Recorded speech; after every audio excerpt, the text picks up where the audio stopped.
Le Next sur le tarot, je l'adore, je l'adore. Il était grand temps que j'en fasse une vidéo. Enfin, c'est son heure, c'est son moment, les gros bidous, bienvenue. On va parler de lui, ouais. Qu'est-ce que c'est le Next sur le tarot?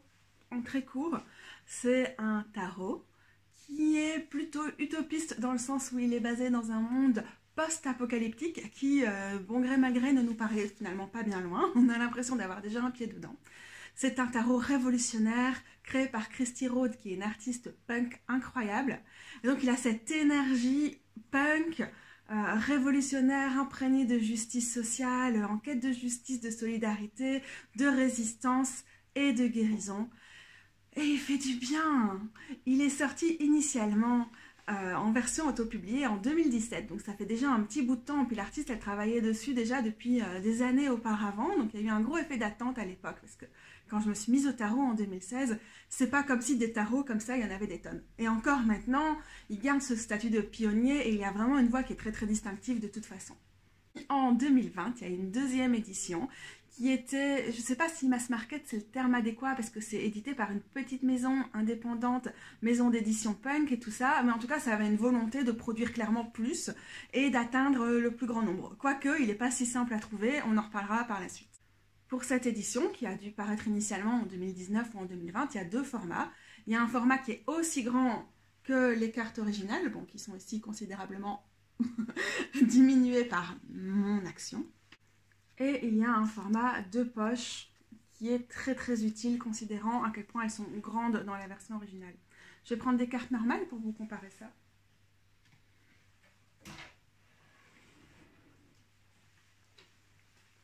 Le Fat Fox Tarot, format on ne peut plus classique de cartes.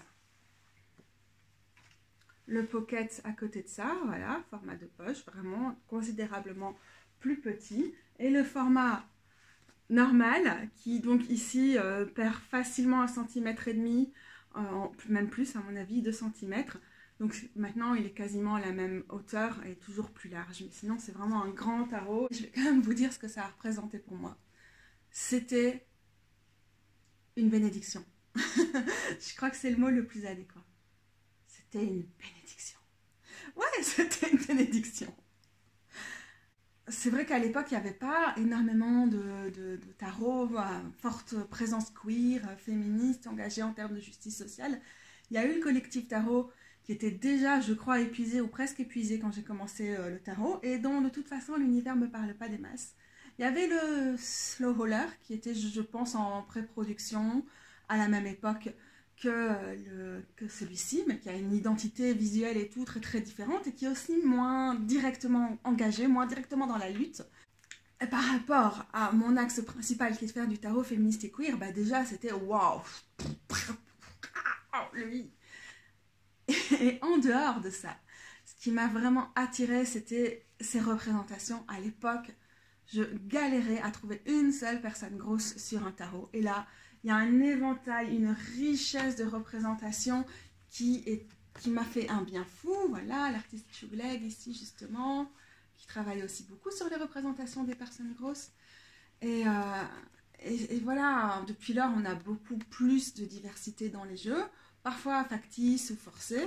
Mais là, comme la personne dessine des gens qui lui sont proches ou des gens qu'elle connaît, c'est complètement différent, ça respire le vrai et cette grosseur est là. Parce que nous sommes là, nous sommes partout. Je cherche les grosses du coup. Voilà.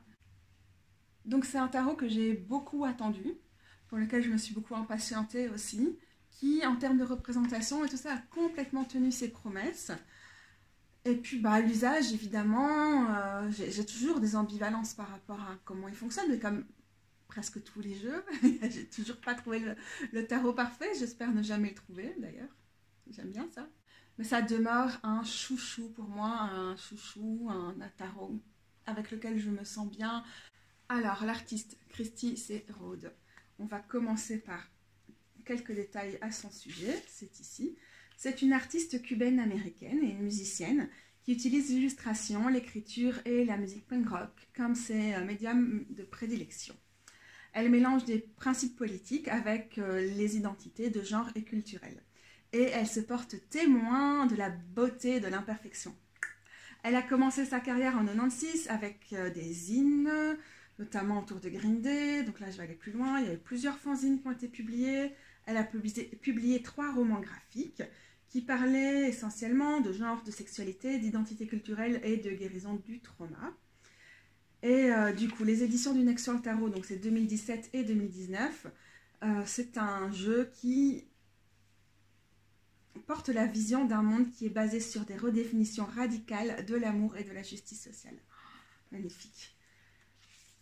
Donc, je vous mettrai un lien vers son site, comme ça vous aurez sa bio plus complète et les tournées qu'elle a fait avec ses groupes et tout ça.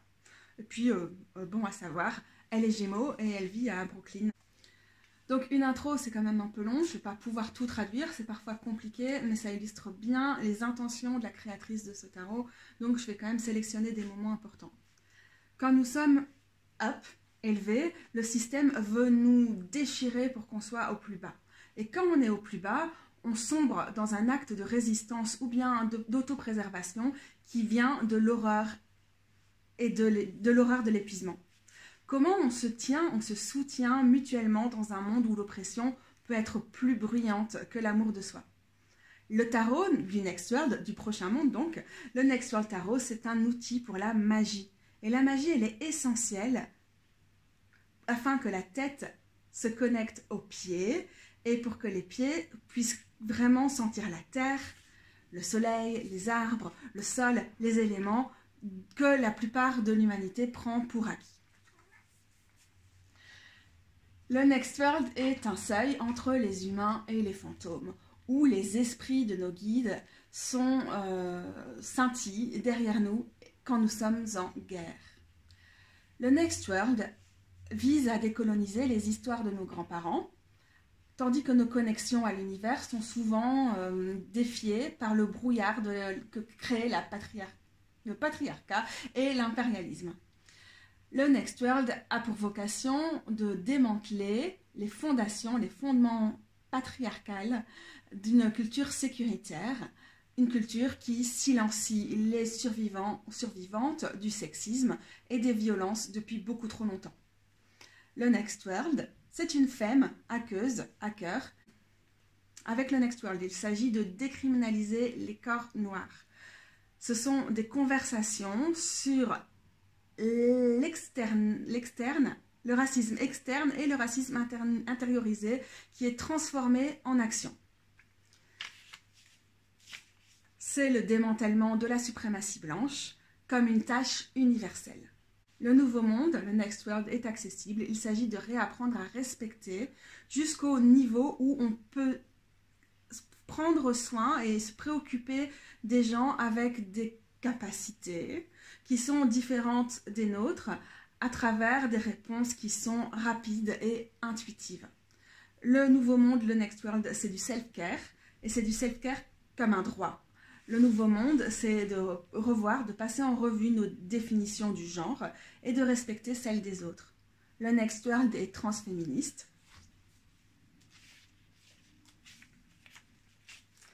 Il s'agit de comprendre les structures de pouvoir historiques au sujet des expressions de genre.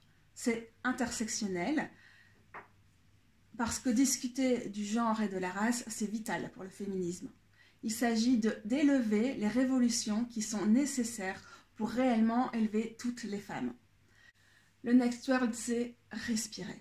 C'est savoir que nous sommes en sécurité aussi longtemps qu'on continue de répondre aux questions qui sont difficiles afin de trouver de la légèreté dans la justice. Donc là, on a une partie au sujet de l'acrylique et tout le reste qui a été utilisé, mais je ne vais pas du tout rentrer dans les détails. Il y a 70 environ amis ou héros qui ont posé pour chaque carte individuelle. Le Next World Tarot, c'est un oracle pour la révolution, tandis que nous apprenons à redéfinir la révolution comme les choix qui se font dans nos vies de tous les jours et qui font nos vies de tous les jours. Les pouvoirs ont longtemps été contaminés par la violence qui attaque nos corps, nos genres, nos cultures, nos connaissances sacrées et notre terre. Tout le monde peut avoir un outlet, quelque chose où on peut se libérer, un réservoir de sécurité, de safety. une chaleur réconfortante au niveau de la cage thoracique, un espace autour du cœur. La révolution, c'est dans notre capacité à manifester notre véritable soi, notre capacité à avoir de la justice totale et aussi dans notre conscience la plus profonde que il y a un système qui est plus grand que nous et un seul, et c'est la galaxie. Voilà, j'ai dû choisir des morceaux parce que je ne pouvais pas vous laisser les 9 minutes où je lis ce texte. Par contre, je suis sûre qu'il y a des explications similaires, voire que c'est intégralement sur le site de Christy Rode.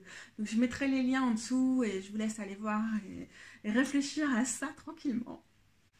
Avant de célébrer ce magnifique tarot, on va commencer par les aspects les plus techniques, qui ne sont pas forcément ceux qui intéressent tout le monde, quoique si vous pensez à acheter un tarot, c'est quand même mieux d'avoir une petite idée. Donc, c'est ce qui suit dans les minutes qui viennent, et puis allez directement plus loin dans la vidéo si ça ne vous intéresse pas, et que vous suivez les chapitres pour vous balader au gré de ce qui vous intéresse le plus. Donc, sans plus attendre, on change la caméra de côté et on regarde ces cartes. On va revenir sur ma modification de la première édition. Je la connaissais suffisamment pour pouvoir m'affranchir des textes qui sont sur la première. Et merci Bablut pour le son, encore une fois, on aime bien les chats en fond, sinon c'est pas ok. Et puis surtout, comme j'ai les deux éditions et que j'avais pas l'intention de me séparer de l'une d'entre elles, c'était tout à fait approprié pour moi de me séparer des bordures. C'est une modification que j'ai opérée à la main, au ciseau. Donc elle est pas très droite, donc à part les angles que j'ai fait avec un arrondisseur d'angle. Mais voilà, j'en suis pas mécontente. Et j'ai, pour obtenir l'effet final d'espèce de dégradé de mauve ici, de bleu, de rose. Ouais, le manque de vitamine D et le fait de mélanger les mauves, vous allez encore l'entendre souvent. Donc pour obtenir ce petit dégradé, j'ai superposé les encres parce que j'ai voulu faire celui-ci avec des encres pour enfants, des vieilles encres qui traînaient. Et voilà, le résultat n'était pas très satisfaisant. J'ai quand même dû prendre des encres de qualité professionnelle ou loisirs créatifs pour adultes, disons, pour obtenir un résultat qui me plaisait. Donc on a ici un papier glacé, très brillant. Bon, c'est logique, j'ai une lumière ici, mais ça m'a beaucoup ennuyée parce que j'aime pas le brillant dans l'absolu. En même temps, il faut reconnaître que ça a quand même un intérêt pour faire ressortir les couleurs. Je pense que le format n'a pas changé sur la deuxième édition, même si pour la deuxième édition, je l'ai que de poche, mais c'est vraiment énorme. Donc là, ça change quand même quelque chose à ma prise en main. Bon, je l'ai un peu trié, donc je ne vais pas le mélanger pour vous. Voilà, ça glisse, c'est brillant. C'est un soulagement d'avoir pu le diminuer, mais il reste trop grand pour moi. On n'a plus ce problème, probablement on n'a pas ce problème où les cartes sautent et tout, avec l'autre version qui est certainement aussi moins épaisse, parce que là, c'est des cartes qui sont vraiment épaisses. Voilà pour les aspects techniques de cette édition. Mais je ne vais pas m'attarder sur cette édition-ci, puisqu'a priori elle est introuvable. Il n'y aura pas trop d'intérêt à se la fournir, puisqu'elle est sortie dans une édition plus abordable. Le cœur du sujet pour nous ici, c'est cette édition. Je pense que c'est le même papier pour le format qui n'est pas le format de poche, mais je ne peux pas non plus l'affirmer à 300%. C'est ça qui est vraiment décevant par rapport au prix de cette édition. C'est la qualité de ce papier, c'est du carton. Et alors, il y a une certaine flexibilité pour le mélanger et tout. Bon, je vais quand même mélanger pour que vous voyez ça. Il fonctionne... J'ai un angle pourri par rapport à la caméra, mais il fonctionne pas mal. Une bonne flexibilité et il reprend quand même grosso modo sa place, parce que j'ai des jeux mass market qui sont beaucoup plus abîmés, en tout cas pliés, rebondis par le fait de les mélanger. Ici non, c'est pas le cas, mais c'est quand même pas très agréable comme qualité, ça fait très carton, mais bon voilà. Ce qu'il y a sinon au niveau de l'image, c'est pixelisé. Je ne sais pas si vous allez bien voir, mais comme grosso modo toutes les éditions qui sont en édition de masse imprimées en Chine. Et effectivement, c'est beaucoup moins pixelisé sur celle-ci et j'ai pas la grande édition, mais j'imagine que ça va être pareil. C'est comme ça pour la plupart des jeux. Donc vous voyez qu'ici du côté droit, la tranche, la bordure qui reste est beaucoup plus petite que de ce côté-ci et que donc on a un effet de décentrage au niveau de l'image sur certaines cartes et quelque chose qui arrive ultra souvent sur tous les jeux. J'ai vraiment une image qui vous permet peut-être pas facilement de voir à quel point c'est pixelisé, mais yes, ça l'est. Donc voilà, c'est une qualité plutôt bas de gamme. C'est pas du milieu de gamme de l'édition mass market standard, c'est plutôt bas de gamme la qualité des cartes de cette édition-ci. Mais c'est pas non plus le pire du pire. Le seul problème, c'est que ce bas de gamme n'est pas en accord avec le prix auquel on peut souvent trouver ce jeu-là. Je vais commencer par ma première édition. Je pense que même dans la deuxième édition, donc celle qui n'est pas l'édition auto-publiée, il va être un peu plus grand, puisque j'ai constaté, en filmant une première fois cette vidéo qui n'aura pas fonctionné, que certains textes ont été allongés dans celle-ci pour mieux coller à la situation. Le tarot est sorti, mais il a certainement été conçu avant, il est sorti 1 an après l'élection de Trump. Et donc une bonne partie de sa conception a eu lieu avant. Et ici, on a l'impression que pour la version sortie en 2020, ça a été annoté en prenant en compte la situation politique, la montée du fascisme qui est mentionnée texto dans le texte dans celui-ci. J'ai quand même resté sur celui-ci parce que c'est celui que je connais, hein, comme vous voyez, comment me le suis approprié. On a entre une page et une demi-page pour les arcanes mineurs.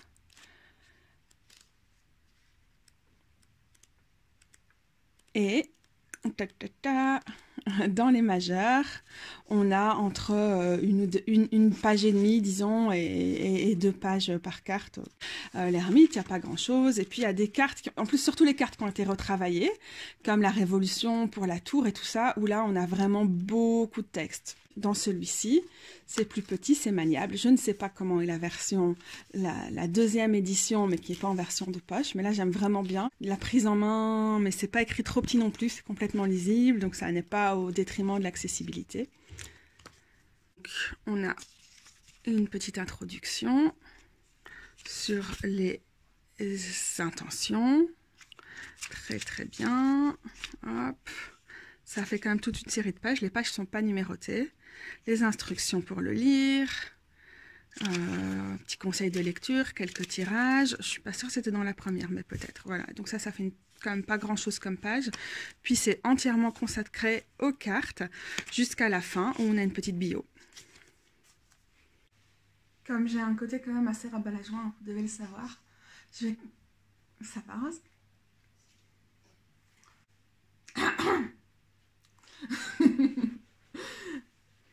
Comme vous le savez certainement, j'ai un côté assez rabat à la joie. On va commencer par les côtés qui nous rabattent le plus notre joie. C'est les côtés un peu qui fonctionnent un peu moins bien dans ce tarot, disons. Et oui, il y en a. Et à commencer par le manque de cohérence, en particulier au niveau des suites, au niveau des représentations des éléments des suites, et au niveau, en gros, des symboles qu'on peut retrouver en général tout au long du jeu. Peut-être j'ai pas toutes les clés pour découvrir la symbolique punk post-apocalyptique. J'ai pas du tout un univers post-apocalyptique. Je regarde pas des films de zombies, je vous jure. mais voilà, c'est la partie décryptage là qui vient de cette symbolique et à quel point parfois c'est quand même important pour maintenir la cohésion au sein d'un tarot. Je vous laisse admirer ces as, dont vous voyez directement qu'il y a à la fois une grande originalité et à la fois quand même un respect par rapport aux as traditionnels dans un système type Wade Smith. Donc on navigue un petit peu entre les deux ici. Vous allez peut-être remarquer directement que le cadrage est différent sur certaines des cartes, en tout cas, en dehors du fait qu'il y a des petits éléments, comme ces espèces de petites lunes, petits reflets qui vont apparaître sur les nouvelles cartes ou pas. Il y a aussi un cadrage différent. On dirait qu'on a vraiment, heureusement d'ailleurs, rescanné les œuvres de Christie ici, et que parfois on a plus zoomé sur les cartes pour ces versions originales, et qu'on a, enfin pas originale, mais la première édition, et pour la deuxième édition, on a un peu pris plus de recul pour permettre peut-être au travail ou aux cartes de respirer davantage. Donc là-dessus, j'ai pas de préférence, mais je vous le mentionne. Et puis je vous rappelle qu'à la fin de la vidéo, je vais passer un peu de temps à comparer les deux versions pour les personnes qui sont absolument geeks de ce genre de choses. Mais c'est pas le cœur du sujet ici. Autre chose qui est intéressante par rapport à ces as, c'est qu'on a une référence directe au système du tarot de Thoth et pas juste au Wade Smith ici en parlant des racines du feu, de l'eau, de la terre. Et alors c'est marrant, du coup là on n'a pas l'air qui est mentionné, mais on a l'action avec les épées. Et vous allez voir que c'est quelque chose qui est présent dans tout le jeu, avec des mots-clés qui sont pas du tout les mêmes que celui du tot, mais qui font quand même référence à ça. Je pense qu'il n'y en a aucun qui colle avec le thème, avec le tot, mais ils sont quand même là. Et puis la référence aux planètes et aux décans, bon ici les décans sont pas mentionnés, mais au signe qui est propre au système du tot. Donc on voit qu'on a quand même de très loin un mix entre différents systèmes du tarot, tout en ayant quelqu'un qui s'est approprié le tarot pour le faire coller à son univers, à ce côté punk et post-apocalyptique. Mais bon, bref, on n'était pas là ici pour ça cette fois-ci, on était là pour vraiment comprendre c'est quoi ce manque de cohérence qui fait que ce tarot peut être désarçonnant et parfois compliqué quand on débute. Donc là, le feu, l'élément de feu, la racine du feu, comme elle dit dans la bordure, est représentée non pas par un bâton, mais par une flamme qui sort d'une plante. Les bâtons, c'est les plus cohérents, ça doit être la première suite qu'elle a faite. Et donc là, on a 2 bâtons pour le 2, ça fonctionne. On a 3 ici, bon, c'est pas au centre de la carte, mais on le voit quand même. On en a 4 dans la clôture ici derrière. 5, c'est plus compliqué, mais on peut peut-être considérer que les étagères font office de bâton. 6, ici, ce sont les pieux. Là, on n'est plus dans des bâtons, mais on est dans des bougies, donc c'est une symbolique qui fonctionne bien, même si vous allez voir un peu plus loin que on a un peu perdu le fil par moment. Mais voilà, moi j'aime beaucoup quand les bâtons et l'élément feu est représenté par des bougies dans des tarots, donc ça me plaît, mais ça commence déjà, on a perdu les bâtons, disons. Et ici, pareil, on peut s'amuser à compter ici, bon, on va le faire 1, 2, 3, 4, 5, 6, 7, 8, j'ai l'impression que c'est bon, mais ça devient de plus en plus loin de la symbolique des bâtons. Et cette carte a aussi changé légèrement. C'est souvent au niveau de l'écrit que ça a changé dans la deuxième édition. Donc pour voir ce que vous auriez dans la deuxième édition, on va regarder ça à la fin. Ouais, alors bon, le 9, ça marche. On a les 9 bâtons ici. Et c'est un clin d'œil aussi au système, à l'illustration du Wade Smith habituel. Je pense que si on comptait ici les rayons du soleil, on en aurait 10 aussi. Un peu plus visible dans l'édition, dans cette édition-ci, parce qu'on est un peu plus loin au niveau du cadre. Vous voyez? Je ne vous montre pas, vous voyez que les bâtons sont là, mais plus ou moins. Mais je ne vais pas rentrer dans les détails avec les figures ici, sinon on n'est pas sorti de l'auberge. Donc pour les bâtons, ça va plus ou moins, mais c'est pas quelque chose d'évident qui nous frappe quand on appréhende les cartes forcément. Donc bon, là on a les 2 coupes, ici on n'en a plus, on pourrait essayer de compter les animaux ou les plantes, mais bon. Alors là, est-ce que c'est les 4 coupes, ce sont les vernis ici sur le sol qui font référence aux coupes, ou est-ce que ce sont les 4 bouteilles à la mer qui sont derrière? Je ne sais pas, mais bon, la symbolique est quand même là et ça peut être assez intéressant. Là, en me penchant sur ces cartes pour les décrypter avec vous, je me suis dit que peut-être on pouvait voir les coupes à chaque fois, regardez, au-dessus des tombes du 5 de coupe, mais ça me paraît alambiqué et compliqué d'en trouver 5. Pareil sur le 6. Sur le 7, on aurait pu compter initialement les bocaux qui sont dans son étagère, mais comme il y a une superposition d'images par-dessus, on ne voit plus rien. Donc voilà, vous constaterez aussi que c'est des images qui s'éloignent, pour certaines, assez fort d'un système habituel du Wade Smith, qui n'est pas dérangeant. Je trouve que ce système est quand même à révolutionner. Pareil, le 8, bon, aucune référence aux coupes cette fois, et non, il n'y a pas aux 8 roues. Le 9, on revoit les coupes que j'ai pas comptées.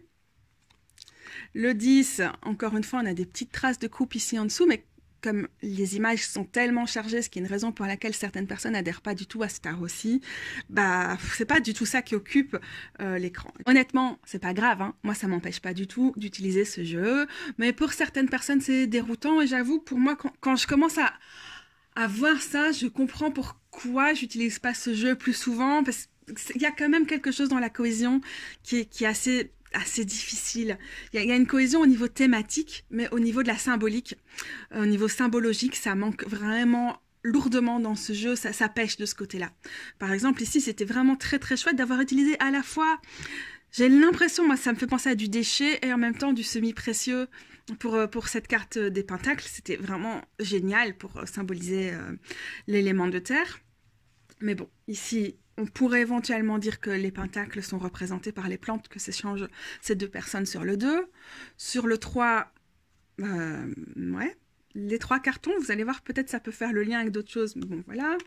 Ici, on a c'est quelque chose qu'on va retrouver, c'est la référence à la technologie et au côté rond de la technologie. J'aime bien, ça me fait penser à certains autres jeux où on a cette mise sous tension qui est assez intéressante pour le 4. Sauf que, bon, voilà, là, il y en a 4, là, il y en a 2, là, il y en a 2. Bon, ok, on voit un peu où on a voulu en venir et c'est super intéressant comme revisite du 4 de Pentacle, mais au niveau de la symbolique, c'est pas sur la symbolique qu'on peut s'appuyer pour lire ce jeu, même s'il y a plein d'éléments à observer dans la carte qui sont intéressants, mais ça fait des œuvres d'art intéressantes, chacune de ces images. Est-ce que c'est le plus intéressant des tarots? Bof, pour moi pas, mais après il y a des gens qui lisent complètement et aisément le tarot sans la symbolique et c'est tout aussi chouette. Donc là le 5 de Pentacle qui fait cette référence à la gentrification, cet enfant qui doit déménager, on peut peut-être estimer qu'il y a 5 cartons, mais on est bien loin, et des pierres semi-précieuses et des plantes. Après c'est ça qui permet de voir aussi toute la subtilité quand on visite le monde matériel avec les pentacles. Le 6, encore une fois, je suis déroutée. Le 7, il n'y a pas grand-chose qui revient cette fois. Encore une fois, les cartes sont pourtant splendides. Le 8, pareil. Le 9, encore une fois, je me suis déjà amusée pour le bien de ça à essayer de compter le nombre de piles ou ou d'instruments autour, mais franchement ça n'a pas fonctionné, donc pour le bien d'une vidéo je ne vais pas compter tout ce qu'il y a sur chacune des cartes, et pareil ici sur les lunaisons, non, j'ai pas compté toutes les phases de la lune. Vous voyez que la chose revient aussi avec les figures.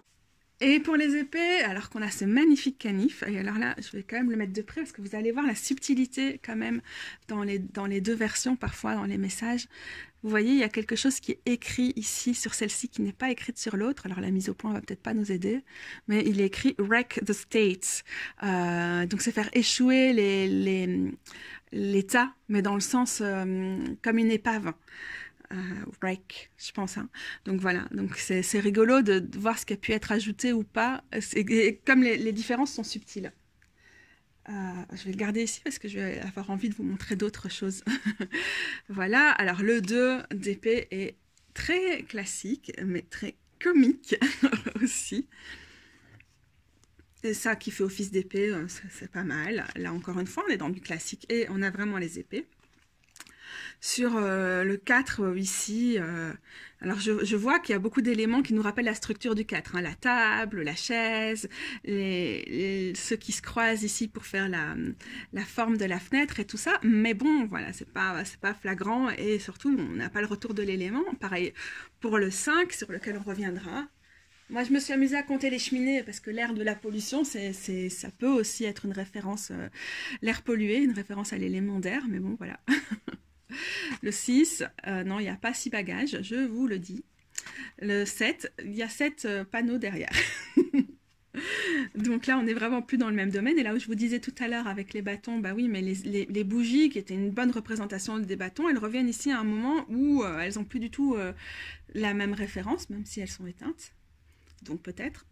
Mais bon, c'est un très beau 8 d'épée, mais la symbolique n'est pas là. Alors là, regardez-moi celle-ci. On a une figure qui semble être en train de fumer un joint. Et dans la nouvelle version, ça me fait rire.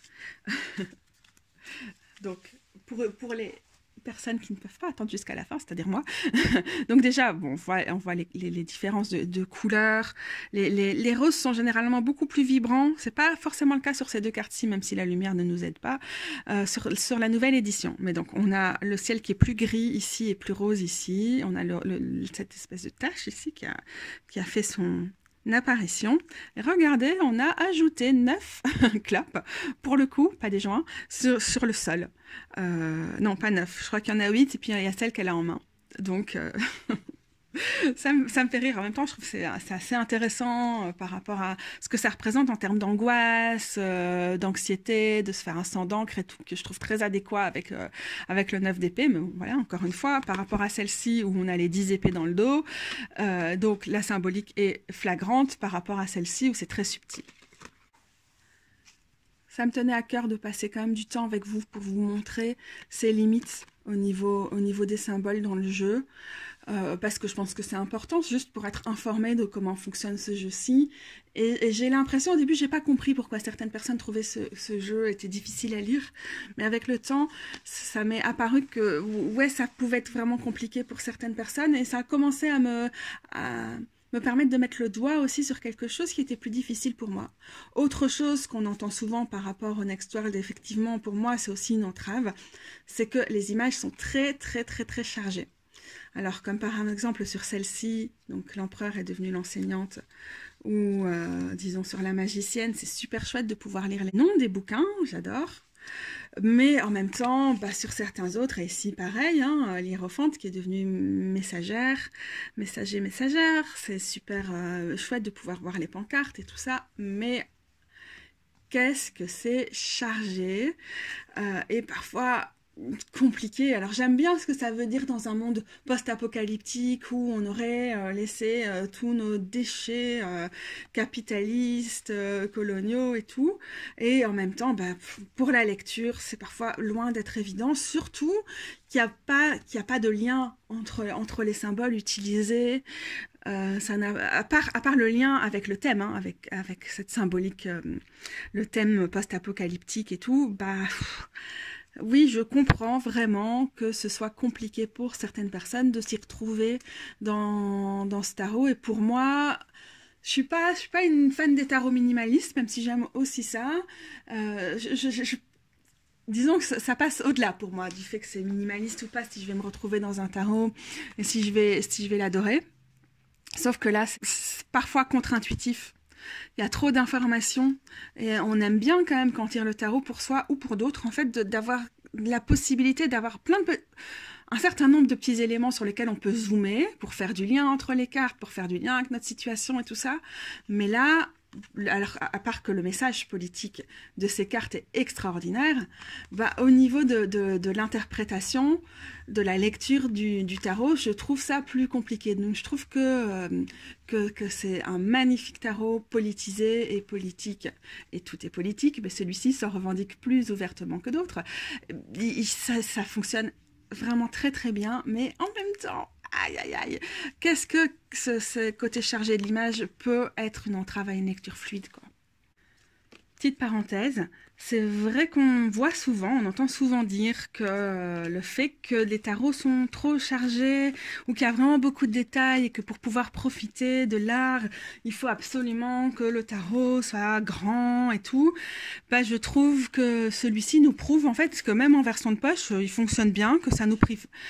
Si ça nous prive de certains détails, mais en même temps c'est tellement chargé que même en grand on est privé de certains détails. J'ai acheté, quand j'étais voir Christy Road à Brighton, des affiches de certaines des cartes.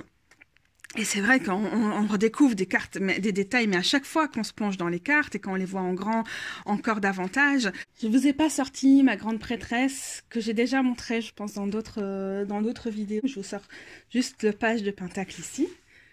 C'est vrai que, elle est en grand, c'est une œuvre d'art magnifique, cette qualité d'impression est vraiment agréable pour voir tous les tatouages, les détails qu'il y a autour. Après, pour moi, est-ce que entre ça et ça change? Non, alors la version A3, elle est super, super utile, ça permet de profiter de l'art. J'étais accroupie, je m'effondre comme une grosse mémère, comme mon chat, quoi.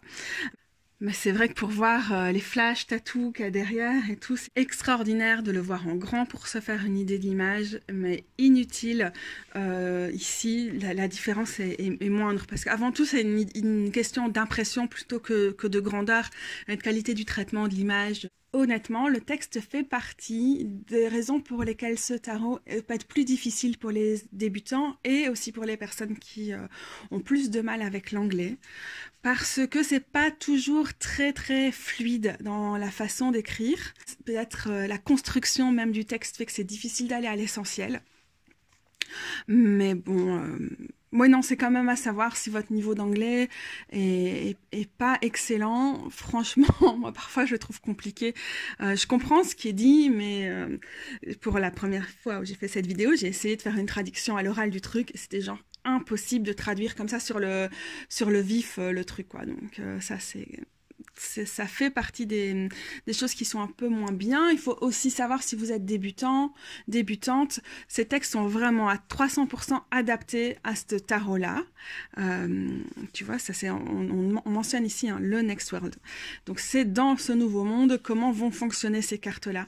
Du coup, bah, si vous n'avez pas du tout l'habitude du tarot et que c'est votre tarot de référence, bah, vous faudra certainement chercher des informations ailleurs pour enfin, pas certainement, mais si vous souhaitez avoir une vision d'ensemble du tarot, ce sera peut-être pas suffisant et c'est pas non plus, comme c'est très adapté à ce monde post-apocalyptique qui est le monde du Next World, si vous n'avez pas l'habitude du tarot et que vous essayez d'aller au-delà de ce monde-là et de tirer les cartes d'une manière plus générale, plus généraliste avec ce tarot-là, et que vous avez que ça comme texte, peut-être c'est un peu.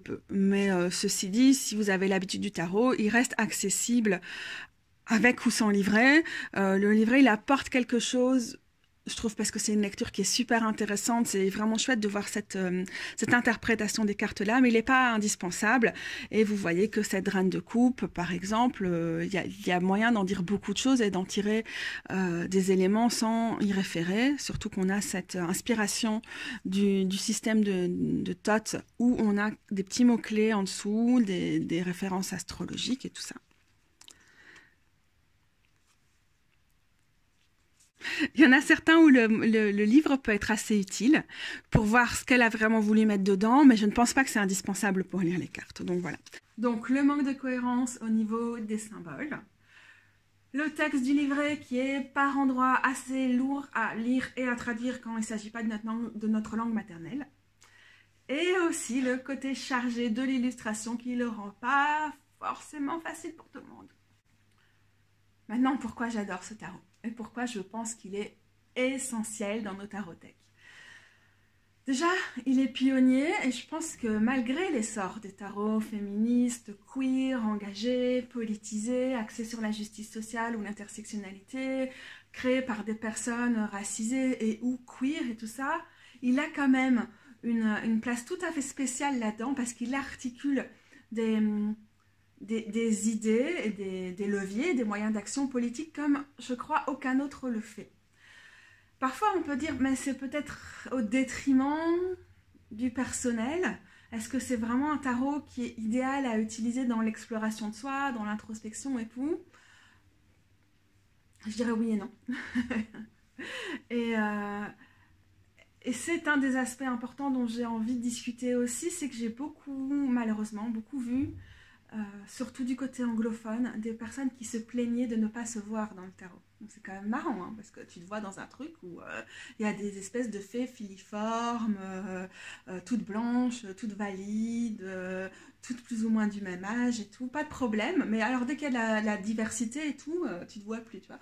Donc c'est aussi l'intérêt de ce jeu, c'est de se décentrer de la norme. Et c'est aussi important que des personnes qui lisent le tarot et qui, sous beaucoup d'aspects, sont dans cette norme, comme par exemple moi qui suis une personne blanche, cisgenre et tout, mais on puisse apprendre à se voir dedans. C'est pas normal qu'on ait l'habitude de pouvoir se projeter exclusivement dans une certaine norme. Il faut qu'on démultiplie les regards et aussi nos capacités à les entendre, à les amplifier, et parfois aussi à avoir de l'empathie pour ça. Aussi, il est dur par bien des aspects, il est assez lourd au niveau des thématiques qu'il traite.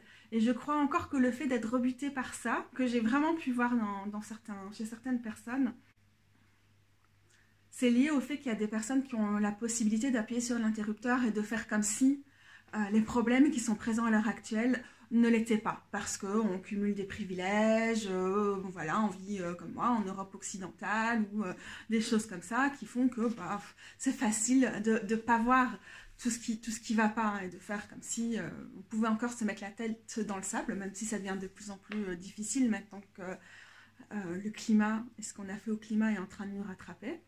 Du coup, les thèmes post-apocalyptiques, pour moi, bien sûr, tout ça était déjà présent en 2017 quand le tarot est initialement paru, c'est pas comme si en 4 ans tout avait changé, mais la conscience, la conscientisation au niveau général est plus grande par rapport à ça, qu'en fait on a déjà un pied dans l'apocalypse, que l'effondrement, bon, il y a des théories de l'effondrement et je ne souhaite pas me prononcer par rapport à elle ou quoi, mais il y a quand même quelque chose dans notre système qui ne fonctionne plus, dans le capitalisme et aussi dans tout le reste, dans notre façon de nous comporter avec la planète, etc. Et donc, pas plus que jamais, parce que je pense que ça va aller en grandissant, comment on peut se voir dans ce tarot-là, mais notre monde ressemble déjà au post-apocalyptique. Il est vraiment en train de pourrir. Le capitalisme, ça fonctionne plus, et tout le reste des systèmes d'oppression.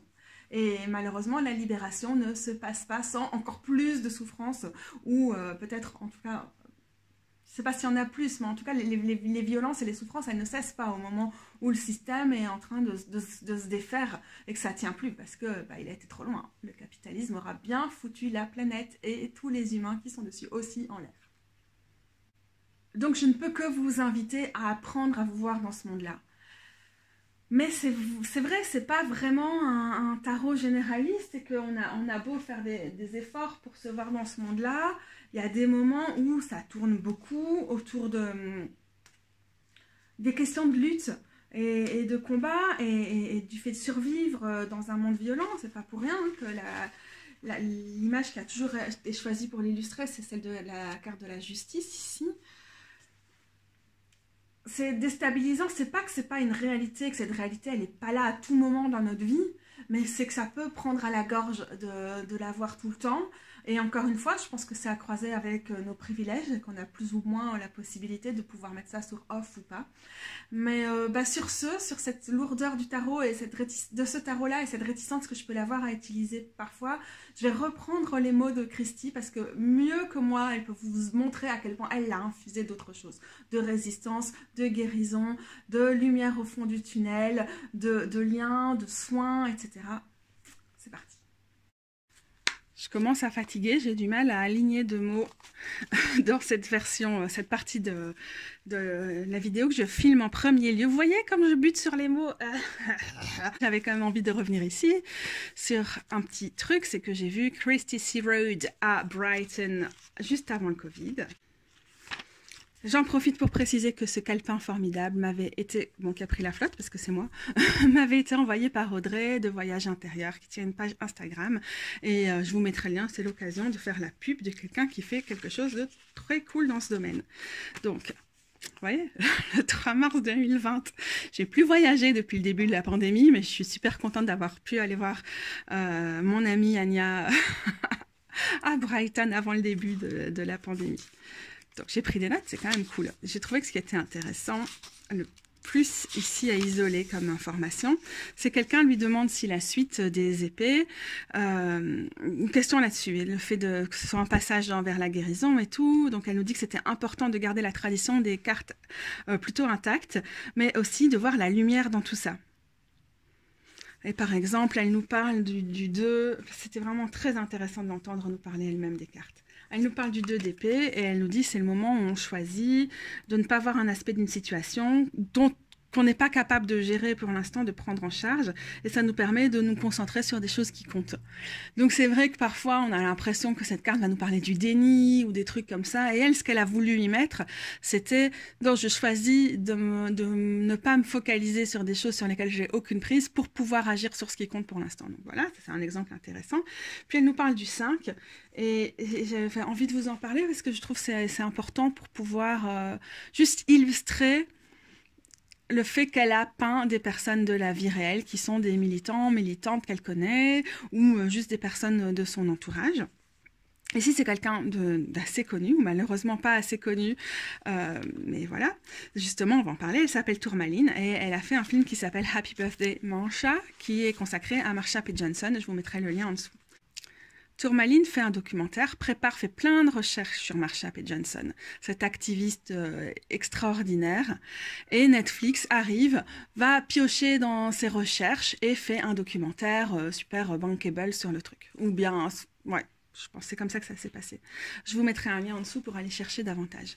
Et cette personne qui était une femme trans qui s'intéressait à une activiste trans sur la question s'est vue spolier son sujet. Elle a quand même fini par faire un documentaire et elle a décidé de dénoncer ce qui s'est passé tout en ne restant pas forcément exclusivement là-dessus et en continuant à se focaliser sur son propre contenu. Et donc là, elle nous dit... Donc la personne a volé d'elle et c'est quand tes histoires deviennent vendables, marketable et capitalisées et qu'on capitalise sur elle. Et elle nous dit qu'elle a géré ça en continuant avec son projet, en continuant à avancer. Elle a été dans des gros médias pour pouvoir mettre l'accent sur cette situation et parler de son histoire. Et donc Christine nous dit, tu souffres, mais tu partage avec le monde ce qui fait un changement, ce qui est déjà... Bon, ok, j'ai pris des notes vite fait. Vous voyez mon écriture quand je prends des notes. Donc une des raisons pour lesquelles cette histoire de Tourmaline est tellement importante, et ce témoignage de Christy Rhodes, c'est qu'elle nous dit qu'elle se concentre sur la guérison, le fait de s'en sortir, de tirer quelque chose de... constructif dans les cartes malgré le fait qu'elle dessine un monde qui est d'une dureté incroyable et qui est certainement très très réaliste à cet égard. Et c'est important de se le rappeler parce que je trouve que ce jeu est sombre parfois. Vraiment, vraiment parfois j'ai du mal à voir ce côté-là qui met l'accent sur la solidarité, sur les solutions, sur les nouvelles choses qui sont en fait en train d'émerger au milieu d'un effondrement ou post-effondrement. On pourrait avoir tendance à se concentrer sur le côté lourd des cartes. Il y a quelque chose dans la démarche qui n'est pas du tout de cet ordre-là et c'est ma petite piqûre de rappel là. À part ça, je l'ai déjà dit, et ça c'est Nomilam. Et je l'ai déjà dit dans plein d'autres articles ou vidéos. Les représentations, c'est un truc qui me fait un bien fou dans ce tarot. Maintenant, est-ce que je vais reprendre des heures et des heures à vous en parler? Non, mais là, pour le coup, vous m'avez entendu 1000 fois. Et je crois que c'est d'une telle évidence, hein, quand vous voyez toutes ces images, que bon, ça va. Ce qu'on a pu voir aussi avec l'histoire de Tourmaline, c'est l'intérêt que ça représente pour un tarot quand c'est des vrais gens qui sont dedans, des proches de l'artiste, ce qu'elle estime être ses héros et héroïnes. Ça change complètement la vibe du truc, que ce soit aussi réel. Et il y a de plus en plus de tarots qui le font par ailleurs. Et au final, c'est ce que je préfère. Je trouve qu'ils vibrent vraiment d'autres choses. Donc non, je ne pense pas que ce tarot soit trop politisé ou qu'il soit excluant. Par contre, je pense, mais je pense ça de quasiment tous les tarots, que si vous deviez en avoir qu'un dans votre bibliothèque, dans votre tarothèque, c'est peut-être pas le plus généraliste qui soit parce qu'il a ce regard politisé et que, par exemple, le diable, il y a des moments, je pense qu'il y a d'autres facettes que celle-là, même si c'est une facette incontestable du diable. Donc voilà, si vous êtes là, vous vous dites « Ah, c'est quoi mon premier tarot ?» Je ne vais pas vous dire « Ah, foncez, c'est celui-là d'office, il est formidable. » Mais si vous avez une petite collection, même si c'est juste 2-3 tarots, il a déjà sa place dedans. Moi, il restera... il faudrait que je refasse mon top 5, mais je pense qu'il restera toujours, et en tout cas longtemps, dans mon top 5 des tarots indispensables.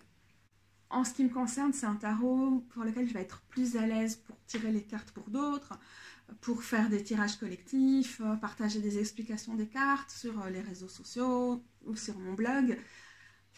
C'est pas que je l'utilise pas pour mes tirages personnels, mais je trouve qu'il a tellement cette vibration dans le collectif, cette insistance là-dessus, que son importance est plus... qui se déploie le mieux, qui nous donne bien toute sa portée, toute son ampleur quand on l'utilise pour le partager. Et ouais, pour moi, en tout cas, il ne fonctionne pas si bien que ça quand je veux l'utiliser exclusivement en tête-à-tête avec lui. Il fonctionne bien pour me connecter, ou pour connecter tout simplement, et pour partager, et c'est une qualité énorme. Ah bah d'ailleurs, c'est le 3 de Pentacle que j'ai en main. Comment se le procurer?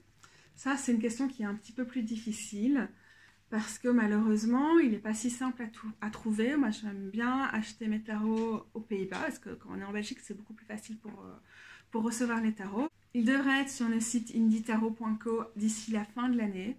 Sauf que la personne qui s'occupe du site m'a dit que c'était quand même assez compliqué de dealer avec la maison d'édition aux États-Unis. Ils ont l'air de vouloir qu'on l'achète sur leur site exclusivement, ce qui est intéressant pour faire contrepoids au gros du commerce en ligne et tout le problème qu'il y a avec. Seulement, du coup, ils ne sont même pas en contact avec les petites boutiques indépendantes. Donc là, je trouve qu'il y a un truc qui est un peu dommage. J'ai remarqué qu'il était au compte-gouttes sur les grosses plateformes de commerce en ligne. Je n'ai pas vérifié à l'heure où je fais cette vidéo où il était disponible et comment. En ce qui me concerne, je crois que celui-ci, je l'ai payé moins de 18 € sur la version hollandaise du pire site de commerce en ligne ou d'un des pires, bon, qui est Amazon, du coup. Mais il n'est pas dispo tout le temps, ça fait maintenant 1 an et demi que je l'ai. Et je me dirais que ça vaut vraiment, c'est le truc à garder en tête en fait, c'est la qualité des cartes, ça fait que parfois vous le trouvez, il est à 30, il est à 50 € ou des trucs comme ça. Essayez de garder une vision de la qualité des cartes pour pas trop vite l'acheter à un moment où il est surévalué. De toute façon, on va voir ça avec à peu près tous les tarots, avec la pénurie du papier et tous les problèmes logistiques au niveau mondial à l'heure actuelle. Mais pour celui-ci, c'est assez important. Je pense pas qu'il prévoit d'arrêter de l'imprimer ni rien. Il devrait toujours être là, mais parfois, il faut attendre le bon timing pour qu'il soit vraiment disponible à un prix ok. Sur le côté technique, c'est là qu'il faut trouver la balance qualité-prix, parce qu'au niveau du contenu, je suis convaincue que c'est un incontournable pour nos tarothèques et qu'il est important, mais voilà, il ne va pas disparaître, ne vous précipitez pas pour moi. Putain, je vous encourage à la consommation, je vous jure, c'est tout ce que je ne veux pas faire, quoi. Voilà les gros bidous, je m'en vais profiter de cette météo éclatante. Vous avez pu voir les rayons du soleil sur mon doux visage, cette lumière complètement naturelle. Il est temps que j'aille gambader dans les champs et sous la pluie. Ok, d'accord. J'espère qu'il fait meilleur chez vous. Sinon, restez parce que vous savez quoi, j'ai le comparatif de mes 2 éditions où je vais geeker. Là, c'est pour tous les gens qui ont des placements astro en vierge. Vous allez adorer ça, aller dans les petits détails, comparer les 2 versions. Sinon, je vous laisse ici, allez profiter de la pluie, quoi. Salut les gros bidous, à bientôt pour aussi, notamment, d'autres reviews de tarot queer.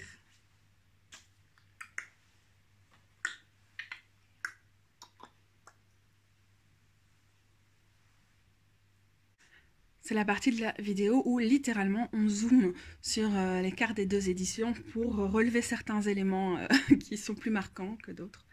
Donc déjà pour les couleurs, ce qui me semble bien illustré dans les premières cartes comme ça, c'est que les roses, les mauves ressortent différemment selon les cartes. Bon, il y a tellement d'éléments, c'est très difficile pour le GSM, pour le téléphone, de faire la mise au point.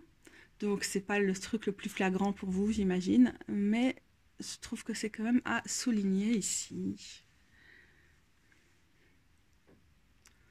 Je dirais pas forcément qu'il y en a une qui est mieux ou moins bien. Par exemple, là, j'aime bien que les roses ressortent mieux sur cette version-ci.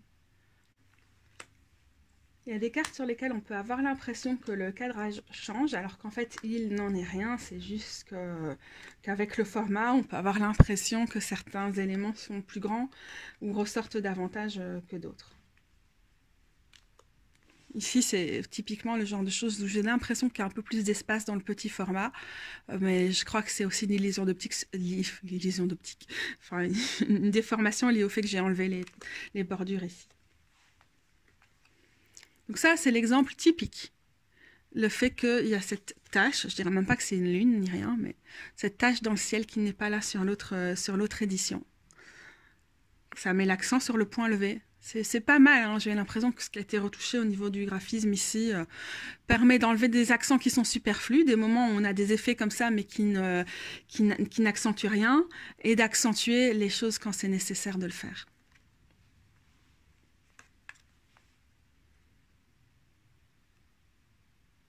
On voit plus la matière de l'acrylique sur l'édition auto-publiée que sur l'autre où ça fait plus lisse comme image. Et alors ici, on a l'impression d'accéder à la texture de la peinture davantage. Encore une fois, ni mieux ni moins bien, c'est juste un constat. Ici, on voit aussi le cadrage, hein, sur le fait que, pour le coup, c'est ici qu'on a davantage le bas de l'image. Et ici, c'est compensé, on voit plus le haut. Donc, on devine que Christine n'a pas forcément à chaque fois travaillé sur le même format. Parfois, il a fallu couper. Et ici, on a coupé en haut et là, on a coupé en bas. Super intéressant, hein, ces cartes comme celle-ci, le diable, où c'est littéralement le texte qui a changé. Sur la première, on a la justice n'est pas aveugle et quand le silence équivaut au profit. Et sur le deuxième, on a dissoudre les entreprises de l'Empire, ce qu'entreprend l'Empire, disons, et le nouvel ordre des âges. Approximatif, toujours mes traductions en ce moment. Sur certaines images, on voit que celle-ci est beaucoup plus saturée et qu'on a enlevé un peu du contraste, où on a mis beaucoup plus de... Le fond est plus fade, mais pas fade dans le sens où c'est un défaut, forcément, c'est juste un parti pris. Ça se voit assez fort sur les bâtons, je trouve. Là, elle avait fait des taches qui sont enlevées, qui permet au personnage d'être plus au centre de l'image. Pour nous, visuellement, ça attire plus notre attention. Encore la question des taches dans le ciel. C'est rigolo, j'ai l'impression que la fleur qui est ici, c'est vraiment une retouche graphique et que ça n'a pas été changé sur l'image, parce que je suis persuadée qu'elle est ailleurs, qu'on la retrouve sur une autre image du tarot, mais je ne sais pas laquelle. Et j'aime bien qu'ici, on avait l'aide mutuelle, avec la croix rouge, et que là, on a complètement enlevé et on a mis des bombes de vérité. On dit ça en anglais pas mal, les truth bombs. Et il y a aussi les couleurs qui ont changé ici dans le sac.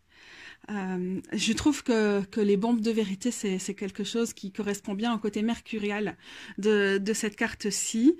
Et j'aimais bien cet accent-là qui était mis sur la solidarité et tout, et le fait d'aller à l'aide d'autres personnes. Mais je trouve que celui-ci a un intérêt aussi parce que c'est plus fidèle au système Waite Smith. C'est ni mieux ni moins bien d'être plus fidèle au système du Waite Smith, hein. Je vois complètement l'intérêt de s'en éloigner aussi, mais voilà, c'est intéressant de voir ce parti pris qui évolue. Par rapport au côté saturé de celui-ci, où c'est chargé, il y a trop d'éléments, il y avait ça dans le ciel et tout, là je trouve que c'est intéressant de l'avoir enlevé, et que du coup d'avoir dézoomé, d'avoir reculé l'image, que du coup on a moins tous les détails qui sont ici extrêmement présents, et là non, on se concentre vraiment sur le personnage qui est quand même important avec les figures, donc là encore une fois je trouve que c'est un apport de la nouvelle version. J'ai évoqué le fait qu'il y avait une citation punk anarchiste sur la nouvelle version qui n'était pas sur la première. Un autre exemple où le fait de s'éloigner un petit peu, d'être moins dans le zoom sur l'image, avec plus de hauteur ici, et en bas, sur le côté, ça fait que là, ça met l'accent sur la notion de voyage, de transition, de mouvement qui va avec le 6 d'épée, qu'on avait moins quand le personnage était en avant. Donc c'est aussi intéressant de voir comme avec des effets visuels comme ça, on peut permettre d'être moins encombré au niveau de ce qu'on voit et de se concentrer sur des aspects différents alors que l'image en elle-même n'a absolument pas changé, quoi.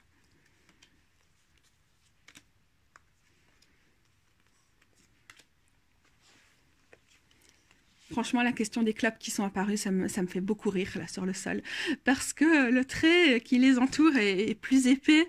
Je ne sais pas comment elles ont été rajoutées, mais c'est vraiment rigolo. Parce qu'elles tapent à l'œil et ça apporte quelque chose, je trouve, à cette carte-ci. Des ombres dans le ciel qui apparaissent ou qui disparaissent selon les versions. Pour le coup, là, tout a disparu. On s'est focalisé sur l'essentiel. Et voilà, on arrive à la fin de notre opération de geekerie qui a consisté en la comparaison des cartes dans les différents jeux. On voit ici qu'il y a même des choses qui ont été rajoutées, on dirait, pour mieux remplir l'image. C'est plus harmonieux comme ça. C'est vraiment pour le plaisir pur de comparer, parce que c'est pas comme si vous avez le choix, soit vous avez déjà la version auto-publiée et voilà, soit si vous voulez acheter le jeu maintenant, bah vous n'avez pas trop le choix, c'est exclusivement la version de masse qui vous attend, donc voilà. Je sais pas, peut-être qu'il y a des gens qui sont geeks comme moi dans la vie.